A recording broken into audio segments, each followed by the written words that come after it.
Trading की दुनिया में ना एक बहुत ही आम संघर्ष है। लोग सब कुछ सीखते हैं, दिन रात मेहनत करते हैं, पर फिर भी लगातार मुनाफे में रहना एक सपने जैसा लगता है। तो चलिए इस सोर्स मटेरियल की परतों को खोलते हैं और जानते हैं कि इसके पीछे की असली वजह आखिर है क्या। ये एक ऐसा सवाल है जो लगभग हर एस्पायरिंग ट्रेडर ने कभी ना कभी खुद से जरूर पूछा होगा। भाई, जब price action, trend lines, smart money concepts, मतलब सब कुछ यूट्यूब पर फ्री में पड़ा है, तो फिर कामयाबी इतनी दूर क्यों लगती है? यही यही वो पहेली है जिसे आज हम साथ मिलकर सुलझाने वाले हैं। तो ठीक है, चलिए इस पहेली की पहली परत को हटाते हैं। देखिए, ज़्यादातर लोगों को क्या लगता है कि दिक्कत जानकारी की कमी है, लेकिन सच कहूं तो ऐसा बिल्कुल भी नहीं है। हकीकत तो यह है कि आज के दौर में जिसे सीखना है उसके लिए ऑनलाइन सब कुछ मुफ्त में मौजूद है। लेकिन एक मिनट रुककर सोचिए, अगर सिर्फ ज्ञान ही सब कुछ होता तो क्या आज हर कोई मुनाफा नहीं कमा रहा होता? तो अगर स्ट्रैटेजी समस्या नहीं है तो फिर असली समस्या है क्या? और यहीं यहीं हम इस पहेली के जवाब तक पहुंचते हैं। असली खेल असल में टेक्निकल स्किल्स का है ही नहीं। ये दिमाग का खेल है। सारी की सारी बात घूम फिर कर आ जाती है साइकोलॉजी पर। अब ये ट्रेडिंग साइकोलॉजी शब्द सुनने में बड़ा भारी भरकम और टेक्निकल लगता है ना, पर इसका मतलब बहुत बहुत ही आसान है। जब किसी का असली पैसा दांव पर लगा हो, उस वक्त वो कैसे सोचता है, बस वही है ट्रेडिंग साइकोलॉजी। और यकीन मानिए, यही वो एक चीज़ है जो एक मुनाफे वाले और एक घाटे वाले ट्रेडर के बीच का सबसे बड़ा फर्क पैदा करती है। अब ये जो स्क्रीन पर दिख रहा है, ये बहुत दिलचस्प है। ये दिखाता है कि जैसे जैसे एक ट्रेडर का अनुभव बढ़ता है ना, साइकोलॉजी का महत्व भी आसमान छूने लगता है। एक बिगिनर के लिए शायद ये 50-50 का खेल हो, 50% टेक्निक, 50% साइकोलॉजी। पर 2-3 साल बाद ये 80% साइकोलॉजी बन जाता है। और जो लोग मार्केट में 5-6 साल टिक गए, अरे उनके लिए तो ये 99% सिर्फ और सिर्फ माइंडसेट का ही खेल है। तो ये सोचने का तरीका ये आखिर है क्या भला? चलिए इसे एक पेड़ की तरह सोचते हैं। मान लीजिए कि पेड़ का जो तना है वो ट्रेडर की सोच है, और उसकी जो बड़ी बड़ी मजबूत शाखाएं हैं वो हैं शक्तिशाली भावनाएं जो उसके हर फैसले को कंट्रोल करती हैं। तो चलिए इन मुख्य शाखाओं को, यानी इन भावनाओं को थोड़ा और करीब से समझते हैं।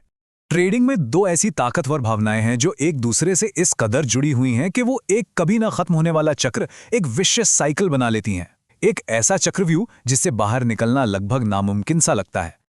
और ये दो भावनाएं हैं, डर और लालच। फियर यानी डर तब आता है जब कोई ट्रेडर रिस्क इतना बड़ा ले लेता है कि उसे खोने का ख्याल भी उसका दिमाग बर्दाश्त नहीं कर सकता। और ग्रीड यानी लालच, वो आता है रातों रात जल्दी से जल्दी बड़ा पैसा बनाने की चाहत से। ये दोनों एक ही सिक्के के दो पहलू हैं। तो सवाल उठता है कि इस डर को कंट्रोल कैसे किया जाए। पहला और सबसे जरूरी कदम है एक कड़वी सच्चाई को स्वीकार करना। और वो सच्चाई ये है कि ट्रेडिंग में लॉस होगा ही होगा। ये इस खेल का हिस्सा है, इससे कोई नहीं बच सकता। जिस पल कोई ट्रेडर ये बात दिल से मान लेता है ना, डर की पकड़ अपने आप कमजोर पड़ने लगती है। सुनने में तो ये बड़ा आसान लगता है ना, कि बस अपना रिस्क कम कर लो और डर गायब। लेकिन असली ट्विस्ट कहानी में यहीं से शुरू होता है। जैसे ही रिस्क कम होता है, मुनाफा भी छोटा हो जाता है, और तभी अंदर से एक दूसरी आवाज आती है, लालच की, जो कहती अरे यार इतने छोटे से मुनाफे से क्या होगा। और बस यही वो दुष्चक्र है, वो विशेष साइकिल है जिसमें 90% ट्रेडर्स फंसे रह जाते हैं। देखिए होता क्या है, लालच बड़ा रिस्क लेने पर मजबूर करता है। बड़ा रिस्क बड़ा डर पैदा करता है। डर की वजह से घबराहट में गलत फैसले होते हैं, या तो ट्रेड जल्दी कट जाता है या होल्ड ही नहीं हो पाता। फिर डर को कंट्रोल करने के लिए रिस्क छोटा किया जाता है, जिससे मुनाफा भी छोटा होता है, और ये छोटा मुनाफा फिर से लालच को जगा देता है। और ये साइकिल बस चलता ही रहता है, चलता ही रहता है। अच्छा, एक पल के लिए मान लेते हैं कि किसी ने डर और लालच दोनों पर काबू पा लिया, एक डिसिप्लिन बना लिया। उसे लगता है कि अब सब ठीक है। लेकिन कहानी अभी खत्म नहीं हुई है। एक तीसरा और शायद सबसे खतरनाक जाल अब भी इंतजार कर रहा है। जरा इस सीन को सोचिए।